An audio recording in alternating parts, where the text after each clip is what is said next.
Hey, welcome back. It's a quiet night here in New York, and I'm looking out at the Hudson, this dark, rolling water. And it's funny, but water, especially deep, dark water, has always kept secrets. It's the perfect hiding place, which is why, for decades, the ultimate game of geopolitical hide-and-seek was played not in space, but in the crushing black silence 3 miles beneath the ocean's surface. Submarines, silent, lethal, and invisible. And in the spring of 1968, one of the most advanced submarines in the world, a Soviet ballistic missile sub called K-129, simply vanished. The Soviets searched frantically and found nothing. But the Americans found it. And they didn't just find it. They decided to steal it, right out from under the sea and right out from under the nose of the entire Soviet Pacific Fleet. I'm Ibnul J. Farabi, and this is Flashpoints, the wars that shaped us. Today, we're diving into one of the most audacious, complex, and downright unbelievable covert operations of the Cold War, Project Azorian, the CIA's $600 million secret mission to steal a Soviet submarine. So let's set the stage. It's March 1968. The Cold War is icy. The K-129, a Gulf II-class submarine carrying 3 nuclear-tipped ballistic missiles and its crew of 98, is on patrol in the North Pacific. Then, it goes radio silent. Something catastrophic happened, a catastrophic explosion, we now believe, and the sub sank, taking all hands and its deadly cargo to the bottom. The Soviets searched for months in the wrong place. But the US had a secret, state-of-the-art underwater surveillance network, and they pinpointed the wreckage. And here's the kicker. It came to rest on the seabed, 16,500 feet down, not in international waters, but in what the Soviets considered their territorial zone. And it was mostly intact. For US intelligence, this was the Holy Grail. Soviet codebooks, encryption machines, missile guidance systems, even the nuclear warheads themselves, all sitting there, waiting. The problem was, how do you get to it? The depth was unprecedented. It was like trying to perform delicate surgery at the bottom of the Grand Canyon. In the dark, while a rival superpower is watching. This is where the story shifts from a spy thriller to something resembling a heist movie. The CIA's solution was as brazen as it was brilliant. They would not send down a tiny sub. They would bring the submarine up. To do that, they needed to build the largest, most secret ship the world had ever seen. They called it the Hughes Glomar Explorer, and its cover story was a masterpiece. The reclusive billionaire Howard Hughes, they told the world, was building this ship to mine manganese nodules from the ocean floor. It was a perfectly weird, perfectly plausible story for the eccentric Hughes. The ship was a marvel of engineering, with a massive, hidden well in its center and a gigantic mechanical claw, nicknamed Clementine, that could be lowered 3 miles down to grasp the submarine. The entire operation was compartmentalized. The shipbuilders didn't know what the claw was for. The claw engineers didn't know what the ship was for. Only a handful of people knew the full picture. For years, under the glare of global media fascinated by the Hughes angle, the CIA had built its secret recovery ship in plain sight.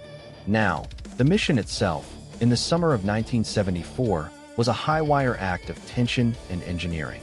The Glomar Explorer sailed to the precise, secret spot.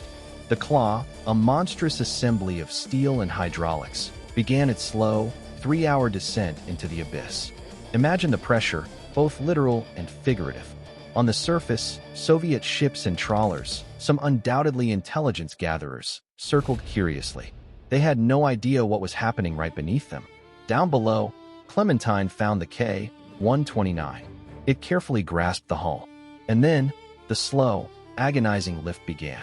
It took a full day to raise the sub just halfway. And then disaster. As the wreck was being hauled up, a large section of it broke apart.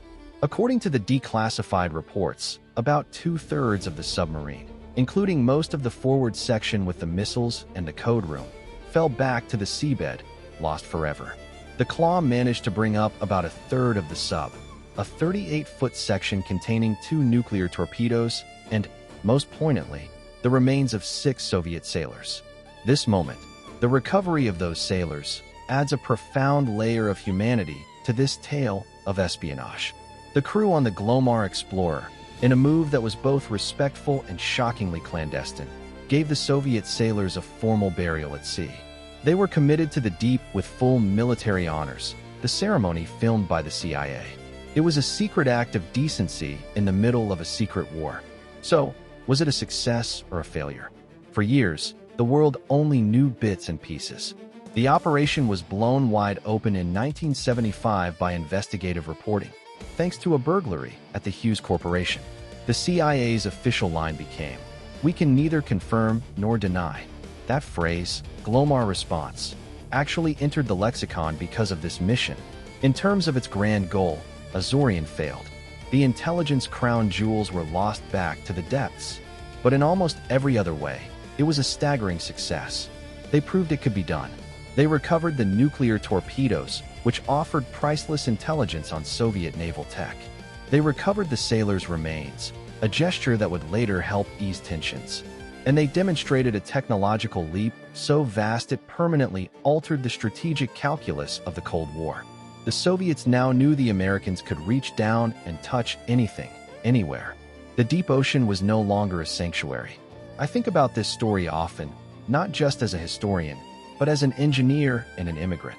I'm Ibnul, remember, the guy from Bangladesh who ended up in New York building things and telling stories. And what strikes me is the sheer, audacious problem-solving of it all. This wasn't just spycraft. It was the apex of systems engineering, logistics, and operational secrecy. It was about looking at an impossible problem, a submarine 3 miles down, and not asking, can we do it? But how do we do it? They had to invent the tools, create the cover, and manage 1,000 variables, all while maintaining a straight face for the entire world. It's the kind of daunting challenge that, in a weird way, inspires me. It speaks to that human instinct to reach into the unknown, to pull a secret into the light, no matter the cost or complexity. Project Azorian was more than a covert op. It was a symbol of Cold War desperation, of technological arrogance, and of the incredible lengths nations will go to for a fleeting advantage. It reminds us that the most defining battles of that era were often fought not with bullets, but with wrenches, wire diagrams, and wild, calculated lies. And it reminds us that some of history's most pivotal moments are still there, resting in the dark, waiting to be found. Thanks for listening to this episode of Flashpoints. If you enjoyed this deep dive into hidden history, please share the show with someone else who loves a great story.